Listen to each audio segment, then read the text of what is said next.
विधिवत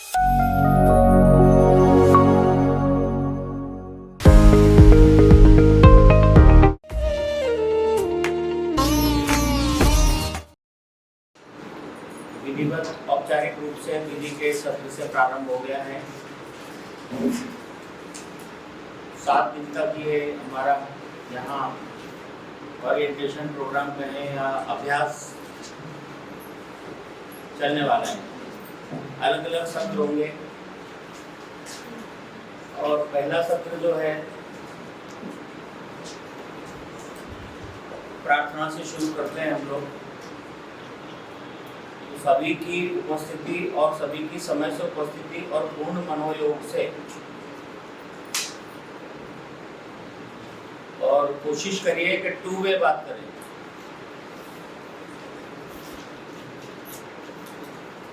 अभी तो मैं 2 वे की गुंजाइश शायद नहीं दूंगा, समय कम है, 5-10 मिनट मीन्स मेरे को 50-55 मिनट में पूरी बात करनी है, कोशिश करूंगा करने की।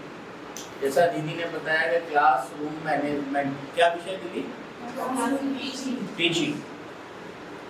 तो टीचिंग यानी शिक्षण, और शिक्षण एक कला है। इस बात को सब जानते हैं, बड़ा बीएड में पढ़ा है सबने, बीएड में पढ़ा है। शिक्षण एक कला है और शिक्षक को प्रशिक्षण भी दिया जाता है। मतलब इसका ये निकाल सकते हैं हम कि हाई क्वालिफाइड व्यक्ति अगर शिक्षण की कला नहीं जानता तो वो पढ़ाई उसकी शिक्षक की दृष्टि से तो बेकार है। तो हम भले ही कितने हाई क्वालिफाइड हैं, हमको शिक्षण आना चाहिए, टीचिंग आना चाहिए। इसके लिए अब तो सरकार ने न्यू एजुकेशन पॉलिसी में 4 साल का ग्रेजुएशन विद बीएड, मतलब इस चीज की आवश्यकता समझती है गवर्नमेंट की। और माननीय सुप्रीम कोर्ट ने निर्णय दिया है कि प्रशिक्षित शिक्षक से पढ़ना विद्यार्थी का फंडामेंटल राइट है। फंडामेंटल राइट है, वो देश का नागरिक है, वो मनीष बनेगा, देश उसके कंधों पर जाकर खड़ा होगा। तो एजुकेशन से ही आप राष्ट्र का निर्माण कर सकते हैं। अभी न्यू एजुकेशन पॉलिसी में एक और आंकड़ा मैं आपके सामने रख रहा हूँ, फिर उसके बाद आगे बात करूंगा। न्यू एजुकेशन पॉलिसी में देखिए, एक तो ये है कि देश की नींव, भारत के भाग्य का निर्माण हम क्लासरूम में कर रहे हैं। ये बच्चे आज के कल के नागरिक बनेंगे, तो उनको एजुकेशन कैसी दी जाए। फिर एक और आंकड़ा आया न्यू एजुकेशन पॉलिसी में, स्किल एजुकेशन पर जोर दिया है। न्यू एजुकेशन पॉलिसी शब्द नहीं है, वो नेशनल एजुकेशन पॉलिसी मान ली उसको कहिए, मैं न्यू गलत बोल रहा हूँ। राष्ट्रीय शिक्षा नीति जो राष्ट्र की आवश्यकताओं को पूर्ति करे। तो देखने में ये आता है कि 5% जो हमारी पीढ़ी है, जनरेशन है, वो स्किल्ड है भारत में। अमेरिका में ये 52% है। और आप बताएंगे सबसे ज्यादा कहाँ है? कोरिया में। कोरिया में 72% लोग स्किल्ड है। आप देख रहे हैं कि ये सैमसंग और ये टीवी, मोबाइल कोरियन, कपड़ा कोरियन, मतलब भारत को पहनने के लिए वो ठीक नहीं है। हम तो कॉटन पहनते हैं, खादी पहनते हैं। कोरिया के क्लाइमेट को कोरियन कपड़ा सूट करता है, लेकिन भारत में कोरियन कपड़ा धड़ाके से आ रहा है। बड़े बड़े देशों को मात कर दिया, छोटा सा देश है। तो एजुकेशन पॉलिसी में ये भी एक बात है कि शिक्षा हमारे राष्ट्र की आवश्यकता की पूर्ति करे, पॉइंट नंबर 1। और शिक्षण एक तरह है, इसलिए शिक्षकों का ओरिएंटेशन होना चाहिए और वो प्रशिक्षित होना चाहिए। अब बात ये आती है कि क्लासरूम टीचिंग। क्लासरूम में टीचिंग या मैनेजमेंट कैसा हो हमारा, तो एक मोटे तौर पर क्या चाहिए? अब मोटे तौर पर चाहिए कि हम ऐसा करें, जो टीचर ऐसा करे, जो टीचिंग को नियंत्रण में कैसे करे, प्रभावी ढंग से और अनुशासित ढंग से। टीचर की टीचिंग कैसी हो, प्रभावी हो और अनुशासित। तो मैं क्लासरूम की बात कर रहा हूँ, अनुशासन तो मस्ट पहली आवश्यकता है। अब अनुशासन शब्द का क्या अर्थ है? अनुशासन शब्द का अर्थ है व्यवस्था पालन। क्लासरूम के आइडियली लर्निंग के लिए बच्चों के क्या क्या चीजें व्यवस्था के अंतर्गत आती हैं। छोटी छोटी बातें, फर्नीचर अरेंज है, क्लास पीसफुल है, बच्चों में पॉजिटिव और एनर्जेटिक एटमॉस्फेयर आप क्रिएट कर लेते हैं।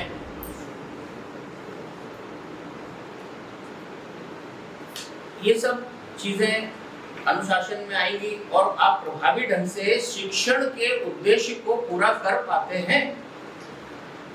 इस बात को भी समझने की कोशिश करनी पड़ेगी। इसको सीबीएसई कहती है कि लर्निंग आउटकम। क्लासरूम में अनुशासन के साथ नियंत्रण रखते हुए प्रभावी ढंग से शिक्षण का उद्देश्य सफलतापूर्वक प्राप्त करना। प्रतिदिन आज एक टॉपिक है और उस टॉपिक का शिक्षण उद्देश्य क्या है,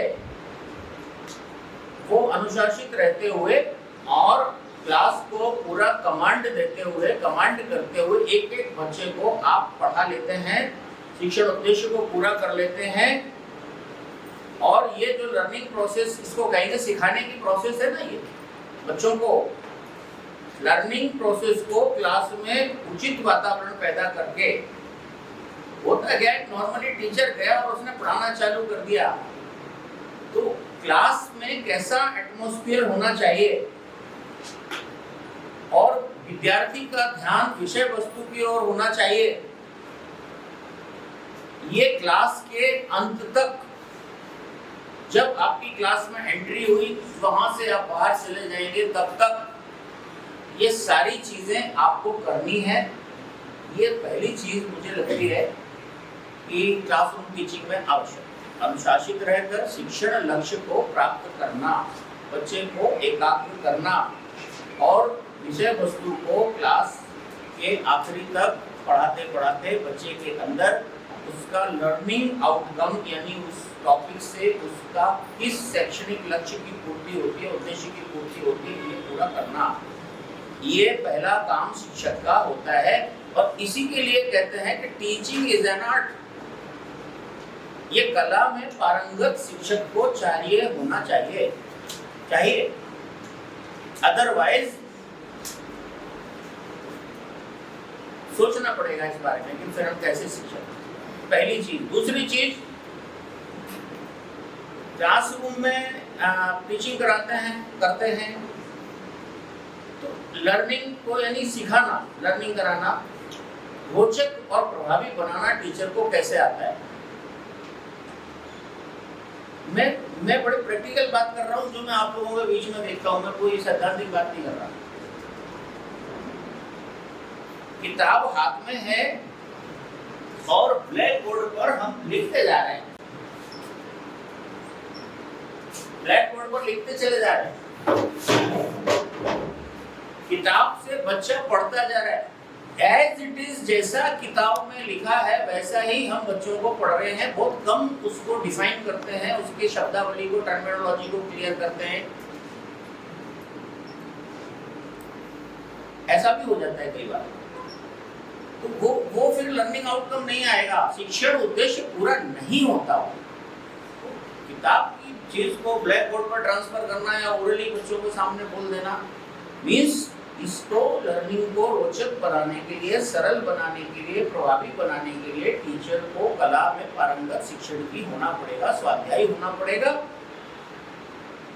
दूसरी बात, सहभागिता बच्चों के साथ। हमारे एक महिपति बालकृष्ण चिट्टे जी थे, वो 3-4 भाषाओं में एमए थे। हम बहुत छोटे, हम बड़े 24-26 साल के होंगे, हम पहली बार शिक्षक ट्रेनिंग में उनके सामने बैठे, तो उन्होंने एक लाइन बोली कि बालक स्वयं सिद्ध, शिक्षक आरोपित है। तो हम थोड़ा कम जानते थे, तो हमको समझ आया कि क्या कह रहे हैं, बालक स्वयं सिद्ध है, शिक्षक आरोपित है। तो क्या उस विद्यार्थी के अंदर कुछ है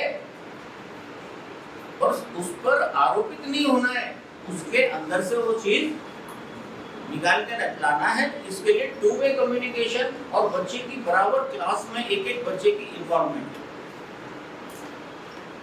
और अनुशासन की सीमा में रहते हुए।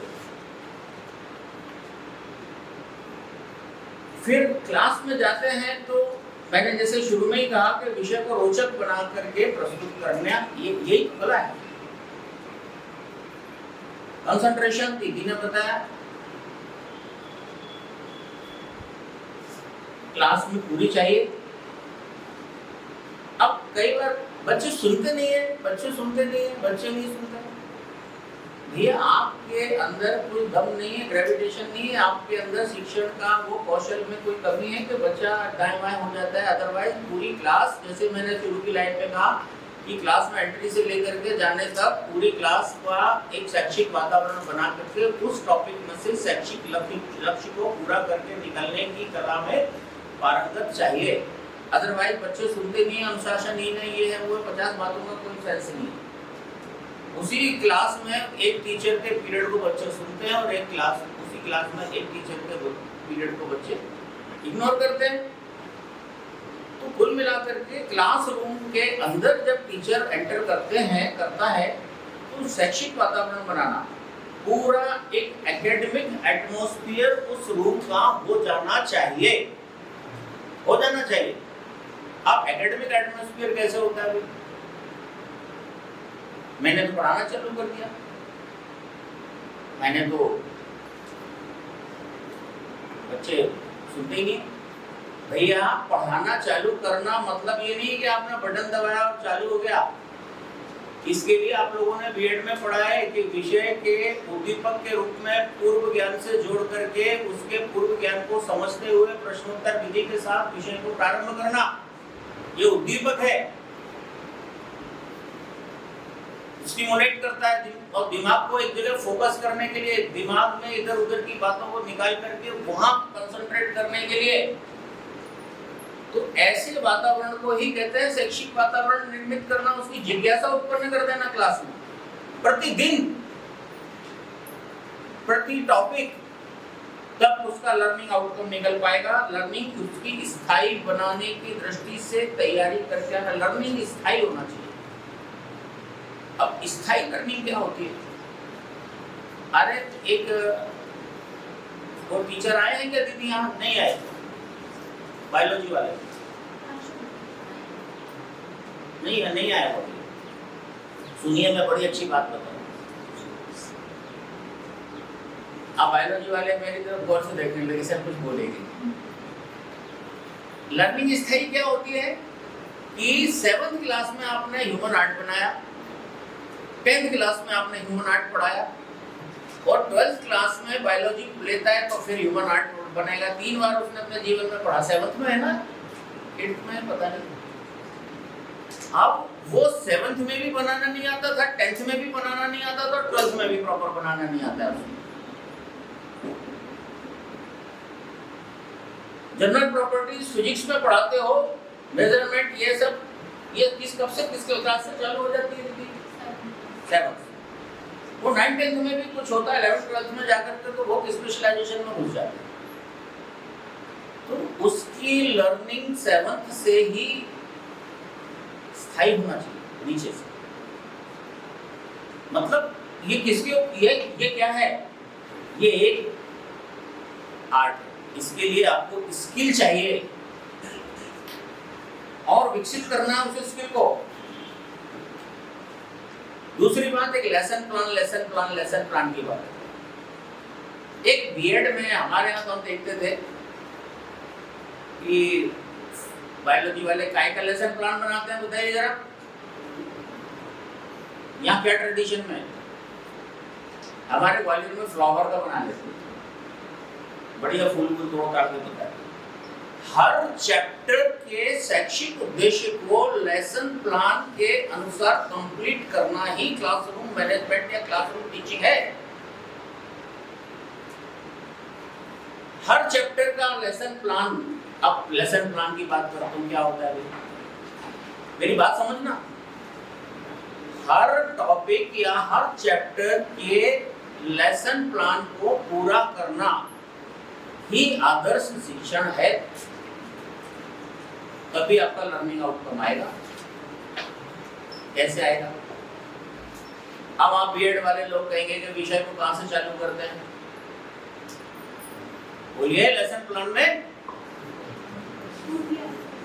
एक प्रस्ताव, चलिए वो लिखा ये टॉपिक, ये सब टॉपिक, फिर ये सहायक सामग्री। तो सहायक सामग्री क्या लगेगी, इसकी प्लानिंग कब करके जाएंगे? जब घंटी बजेगी तब एक दिन पहले से विविधतापूर्ण, रुचिपूर्ण बनाने के लिए।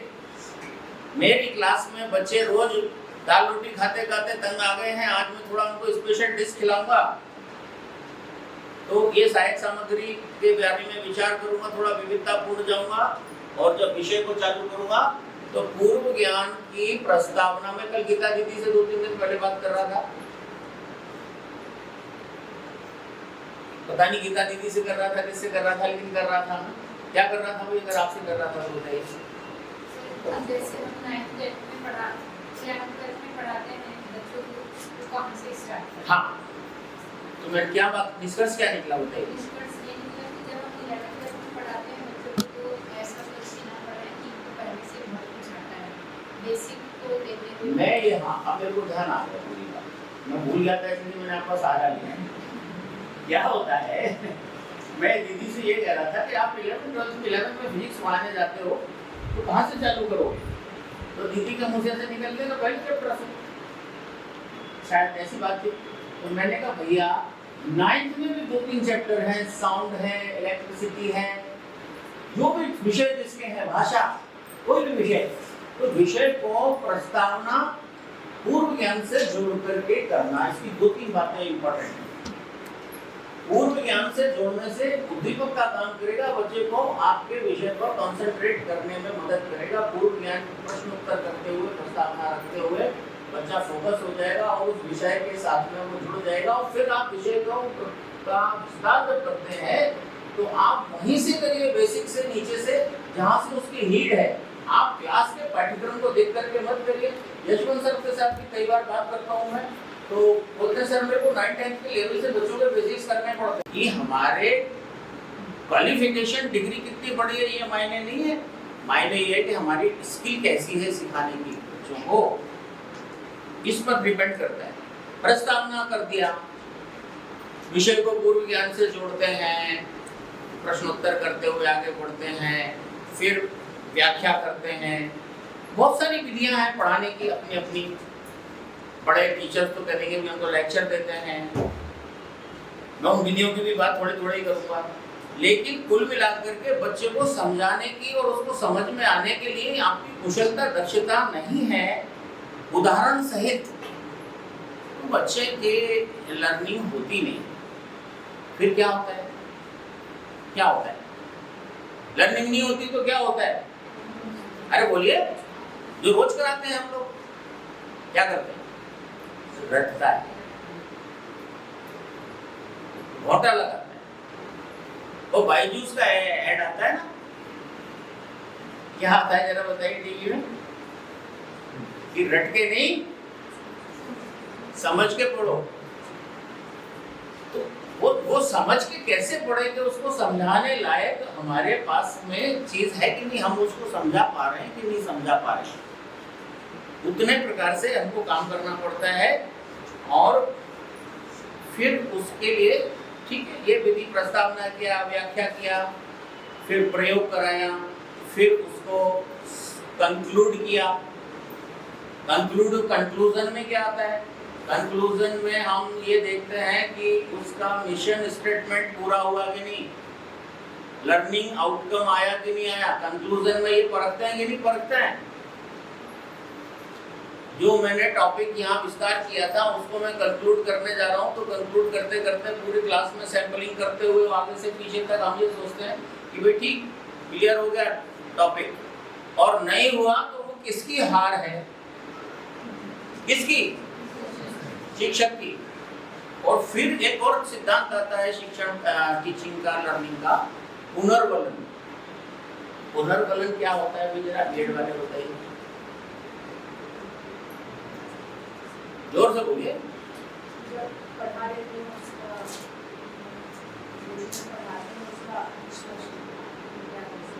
हाँ, रिपीटेशन।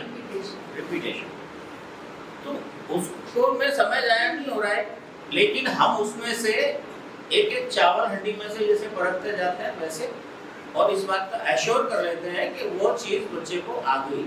इस प्रकार से हमको पढ़ाना होता है, यानी कि समापन में भी कुशलता चाहिए। टॉपिक के प्रस्तावना, प्रस्तुतिकरण और व्याख्यान, उचित विधियों का प्रयोग और उसका अभ्यास, पुनर्वलन, और उसको जो कंक्लूड करना, कंक्लूड। अब जैसे दीदी ने बहुत अच्छी बात की कि मूल्य, वैल्यूज नहीं है बच्चों। अब किसको दोष दे रहे हैं हम, वैल्यूज नहीं है। अब मैं अभी गर्मियों की छुट्टियों में ग्वालियर मेरा बर्थ प्लेस है, घर है, मैं गया तो ग्वालियर का किला देखने की इच्छा हुई थी। बारिश का मौसम हो गया तो एकदम इच्छा हुई कि चलो किला घूम के आते हैं। हाइट पे देखा, पूरा समझा, मूर्तियां खंडित हैं, एक भी मंदिर, एक भी ऐसा नहीं है जिसकी मूर्तियां खंडित ना हो। मुस्लिम आक्रांताओं ने उस पर क्या करते थे कि जब कब्जा कर लेते थे, 8वीं शताब्दी में वहाँ के लोकल कोई सैन था, उसने बनाया था वो किला, सूरजमल सैन। ग्वालियर से बड़ी जानकारी आपको भी है, इतिहास अच्छा, ठीक, हाँ आपका ठीक है। सूरजमल सैन उसने बनाया था सर। अब उसके बाद में क्या हुआ, पाल और प्रतिहार वंश आगे बढ़े, उसका कब्जा रहा वहाँ। ये चला 10वीं शताब्दी के बाद महमूद गजनबी ने आक्रमण किया। गजनबी आया तो फिर उसने मूर्ति बंधन चालू कर दिया। फिर उसके बाद में फिर कुतुबुद्दीन ऐबक और ये बाबा हुमायूं, ये सब मुस्लिम आक्रांता जो मुगल की बाहर से आई, ये लोगों का भी खींचातानी कब्जा चलता रहा। राजा मानसिंह तोमर ने उसको 100 साल संभाला, तोमर वंश ने। तो तोमर वंश ने 100 साल संभाला तो ठीक है, कुछ मंदिर बनवा दिए, गुजरी महल बनवा दिया, ये सब कर दिया, बड़ा फेमस है। सहस्त्र बाहु का मंदिर बना, बड़ा सुंदर लगता है देखने में, पत्थरों की कला है। बच्चे वहां देख रहे थे मेरे साथ में, ये मुस्लिम आर्किटेक्चर है, ये इस्लामिक आर्किटेक्चर है, ये इंडियन आर्किटेक्चर। बेवकूफों जैसी तो बात कर रहे थे साथ में बच्चे। और मुगलों के लिए और वो आक्रांताओं के लिए पूरा उनके अंदर सम्मान भरा हुआ था। फिर उसके बाद में राजा भोज के बाद में फिर भी उस पर कुछ आक्रमण मुस्लिम आक्रांताओं ने किए। उसके बाद में फिर अंग्रेजों का शासन आया, अंग्रेजों के अधीन रहा। फिर मराठा पहले आए, मराठाओं ने लड़ाई करके, फिर सिंधिया के पास आया 200 साल तक लगभग, फिर रानी लक्ष्मीबाई के पास। रानी लक्ष्मीबाई ने अंग्रेजों से छीन लिया 15 दिन के लिए। उसके बाद रानी लक्ष्मीबाई की डेथ हो गई, उनके बाद में फिर डेथ होने के बाद वो अंग्रेजों के कब्जे में चला। अब इतना लंबा उसकी हिस्ट्री है। मैं अपना राष्ट्रीय गौरव ढूंढ रहा हूँ उसमें, पाठ्यक्रम में।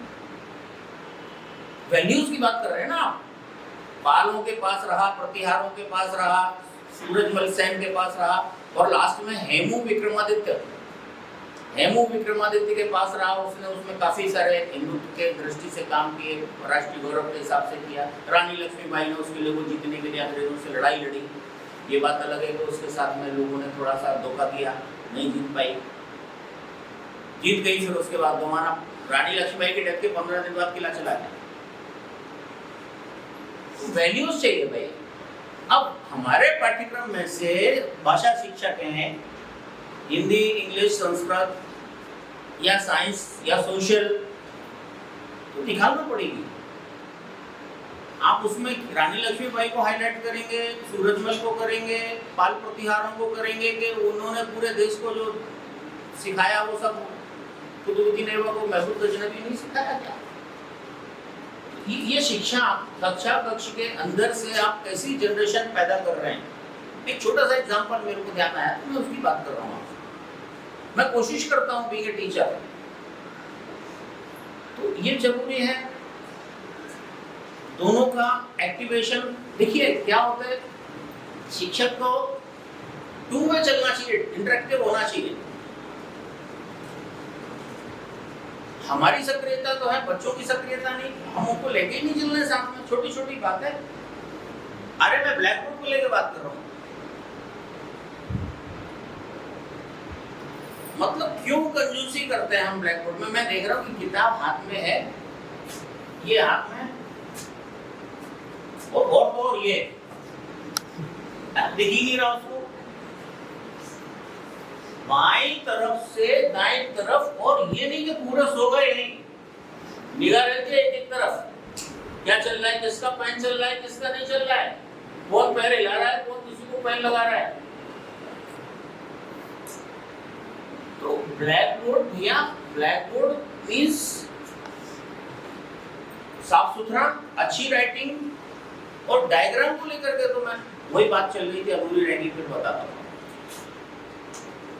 7th में हार्ट बनाया, 9th में 10th में हार्ट बनाया, 12th में हार्ट बनाया, और हम टीचर बन गए बीएससी एमएससी करके। भाई साहब एक फ्लो के साथ में आप डायग्राम बना करके नहीं बता पाते टीचर। मैं बहुत सारे मैं आप लोगों को नहीं कह रहा हूँ, मेरे पास इंटरव्यू के लिए बहुत सारे लोग आते हैं, मैं इतने साल से पढ़ा रहा हूँ, उतने साल से पढ़ा रहा हूँ। भैया इन सब चीज़ों में लेख साफ सुथरा चाहिए, अच्छी राइटिंग चाहिए, डायग्राम चाहिए, मेन पॉइंट्स ब्लैक बोर्ड पर लिखना है, अंडरलाइन करना है, हाइलाइट्स करना है। क्योंकि टॉपिक को जब आप पढ़ा रहे हो तो वो टॉपिक को पढ़ाते पढ़ाते जो पॉइंट्स लिखे हैं वो बच्चे के दिमाग में, चेतना में बने रहते हैं। और आप बोलते जा रहे, कुछ लिख नहीं रहे, मिटा दिया तो वो चेतना से चले जाते हैं।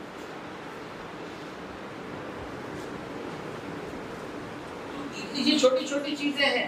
अब मेरे को एसएसटी पढ़ाता हूँ, ब्लैक बोर्ड की जरूरत नहीं है। हिंदी पढ़ाता हूँ, इंग्लिश पढ़ाता हूँ, कठिन स्पेलिंग नहीं लिखते क्या, उसका मीनिंग नहीं लिखते क्या, उसके सिनोनिम्स नहीं लिखते क्या?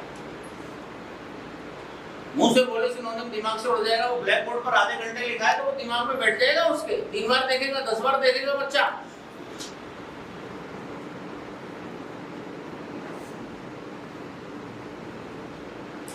आप फिजिक्स के डेरिवेशन पढ़ा रहे हैं, बायो पढ़ा रहे हैं, केमिस्ट्री में क्वेश्चंस पढ़ा रहे हैं, बोर्ड पर लिखते जाते हैं, बीच में टीचर राउंड मार के भी जाते हैं, देख के आते हैं कि कौन कैसा लिख रहा है, कैसी राइटिंग में लिख रहा है, अधूरा लिख रहा है, पूरा लिख रहा है, क्या कर रहा है, देखते हैं कि नहीं देखते हैं?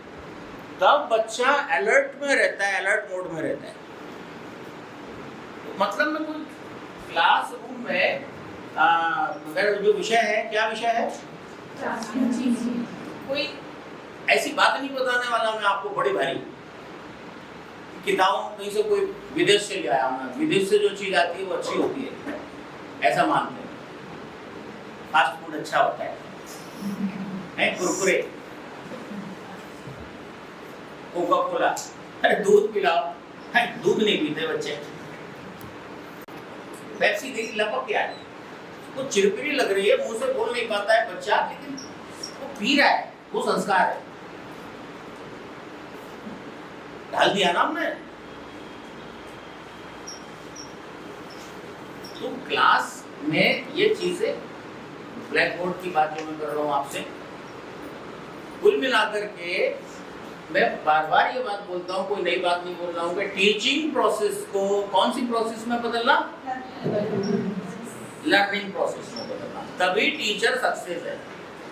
अदरवाइज उसकी डिग्री किसी काम की नहीं, फेंक दीजिए उसको उठाकर, या टीचर नहीं बोलो कुछ और बोलो, जाओ। इसीलिए बोलते हैं कि टीचिंग इज एन आर्ट, कला है, और इसीलिए शिक्षक प्रशिक्षण होता है। अब सवाल क्या है